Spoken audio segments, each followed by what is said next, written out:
El camino a Cristo, capítulo 4, para obtener la paz interior. El que encubre sus transgresiones no prosperará, mas quien las confiese y las abandone, alcanzará misericordia. Proverbios 28:13. Las condiciones para obtener la misericordia de Dios son sencillas, justas y razonables. El Señor no nos exige que hagamos alguna cosa penosa para obtener el perdón de los pecados. No necesitamos hacer largas y cansadoras peregrinaciones, ni ejecutar duras penitencias para encomendar nuestras almas al Dios de los cielos o para expiar nuestra transgresión. Mas el que confiesa su pecado y se aparta de él, alcanzará misericordia. El apóstol dice: Confesad pues vuestros pecados los unos a los otros, y orad los unos por los otros, para que seáis sanados. Santiago 5:16. Confesad vuestros pecados a Dios, quien solo puede perdonarlos, y vuestras faltas unos a otros. Si has dado motivo de ofensa a tu amigo o vecino, debes reconocer tu falta, y es su deber perdonarte libremente. Debes entonces buscar el perdón de Dios, porque el hermano a quien has ofendido pertenece a Dios, y al perjudicarlo has pecado contra su Creador y Redentor. Debemos presentar el caso delante del único y verdadero mediador, nuestro gran sumo sacerdote, que ha sido tentado en todo punto, así como nosotros, mas sin pecado, que es capaz de compadecerse de nuestras flaquezas. Hebreos capítulo 4, versículo 15. Y es poderoso para limpiarnos de toda mancha de pecado. Los que no se han humillado de corazón delante de Dios reconociendo su culpa, no han cumplido todavía la primera condición de la aceptación. Si no hemos experimentado ese arrepentimiento del cual nadie se arrepiente, y no hemos confesado nuestros pecados con verdadera humillación de alma y quebrantamiento de espíritu, aborreciendo nuestra iniquidad, no hemos buscado verdaderamente el perdón de nuestros pecados. Y si nunca lo hemos buscado, nunca hemos encontrado la paz de Dios. La única razón por que no obtenemos la remisión de nuestros pecados pasados es que no estamos dispuestos a humillar nuestro corazón y a cumplir con las condiciones de la palabra de verdad. Se nos dan instrucciones explícitas tocante a este asunto. La confesión de nuestros pecados, ya sea pública o privada, debe ser de corazón y voluntaria. No debe ser arrancada al pecador.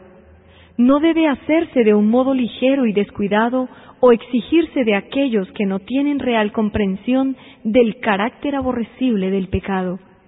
La confesión que brota de lo íntimo del alma sube al Dios de piedad infinita. El salmista dice: Cercano está Jehová a los quebrantados de corazón, y salva a los de espíritu contrito. Salmo 34:18.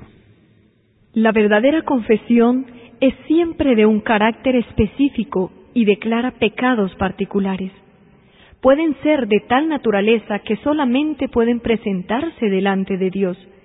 Pueden ser males que deben confesarse individualmente a los que hayan sufrido daño por ellos. Pueden ser de un carácter público, y en ese caso deberán confesarse públicamente.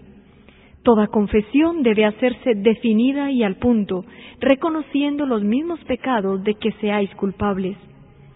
En los días de Samuel, los israelitas se extraviaron de Dios. Estaban sufriendo las consecuencias del pecado porque habían perdido su fe en Dios, el discernimiento de su poder y su sabiduría para gobernar a la nación, y su confianza en la capacidad del Señor para defender y vindicar su causa. Se apartaron del gran gobernante del universo y quisieron ser gobernados como las naciones que los rodeaban. Antes de encontrar paz, hicieron esta confesión explícita: Porque a todos nuestros pecados hemos añadido esta maldad, de pedir para nosotros un rey. Primera de Samuel, capítulo 12, versículo 19. Tenían que confesar el mismo pecado del cual estaban convencidos. Su ingratitud oprimía sus almas y los separaba de Dios. Dios no acepta la confesión sin sincero arrepentimiento y reforma. Debe haber un cambio decidido en la vida. Toda cosa que sea ofensiva a Dios debe dejarse. Esto será el resultado de una verdadera tristeza por el pecado. Se nos presenta claramente la obra que tenemos que hacer de nuestra parte. Lavaos, limpiaos, apartad la maldad de vuestras obras de delante de mis ojos. Cesad de hacer lo malo, aprended a hacer lo bueno, buscad lo justo, socorred al oprimido, mantened el derecho del huérfano, defended la causa de la viuda. Isaías, capítulo 1, versículos 16 y 17. Si el inicuo devolviere la prenda, restituyere lo robado, y anduviere en los estatutos de la vida, sin cometer iniquidad, ciertamente vivirá, no morirá. Ezequiel capítulo 33, versículo 15. San Pablo dice, hablando de la obra de arrepentimiento: Pues he aquí esto mismo, el que fuisteis entristecidos según Dios, qué solícito cuidado obró en vosotros, y qué defensa de vosotros mismos, y qué indignación, y qué temor, y qué ardiente deseo, y qué celo, y qué justicia vengativa. En todo os habéis mostrado puros en este asunto. Segunda de Corintios, capítulo 7, versículo 11. Cuando el pecado ha amortiguado la percepción moral, el injusto no discierne los defectos de su carácter, ni comprende la enormidad del mal que ha cometido, y a menos que ceda al poder convincente del Espíritu Santo, permanecerá parcialmente ciego sin percibir su pecado. Sus confesiones no son sinceras ni de corazón. Cada vez que reconoce su maldad, trata de excusar su conducta declarando que si no hubiese sido por ciertas circunstancias, no habría hecho esto o aquello de lo que se le reprueba.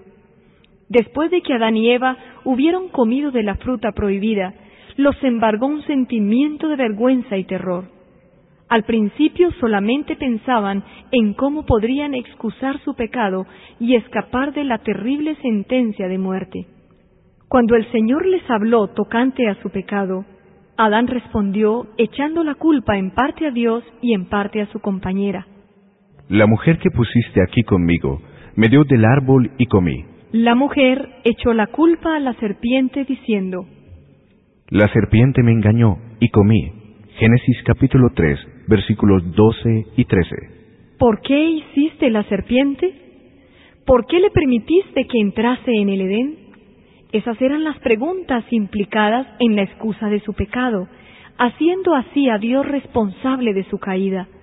El espíritu de justificación propia tuvo su origen en el padre de la mentira y ha sido exhibido por todos los hijos e hijas de Adán.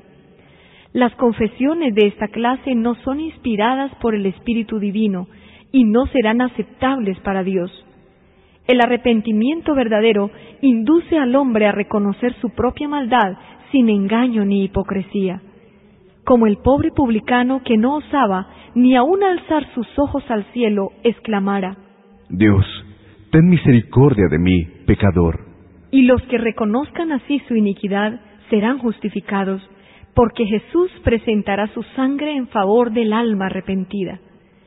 Los ejemplos de arrepentimiento y humillación genuinos que da la palabra de Dios revelan un espíritu de confesión sin excusa por el pecado, ni intento de justificación propia. San Pablo no procura defenderse, pinta su pecado como es, sin intentar atenuar su culpa. Dice: Lo cual también hice en Jerusalén, encerrando yo mismo en la cárcel a muchos de los santos, habiendo recibido autorización de parte de los jefes de los sacerdotes, y cuando se les daba muerte, yo echaba mi voto contra ellos, y castigándolos muchas veces, por todas las sinagogas, les hacía fuerza para que blasfemasen, y estando sobremanera enfurecido contra ellos, iba en persecución de ellos hasta las ciudades extranjeras. Hechos, capítulo 26, versículos 10 y 11. Sin vacilar declara: Cristo Jesús vino al mundo para salvar a los pecadores, de los cuales yo soy el primero.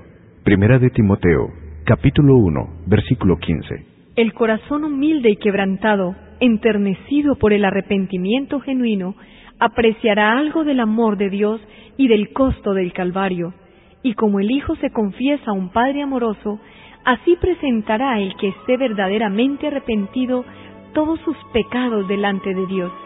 Si confesamos nuestros pecados, Él es fiel y justo para perdonarnos nuestros pecados y limpiarnos de toda iniquidad. Primera de Juan, capítulo 1, versículo 9.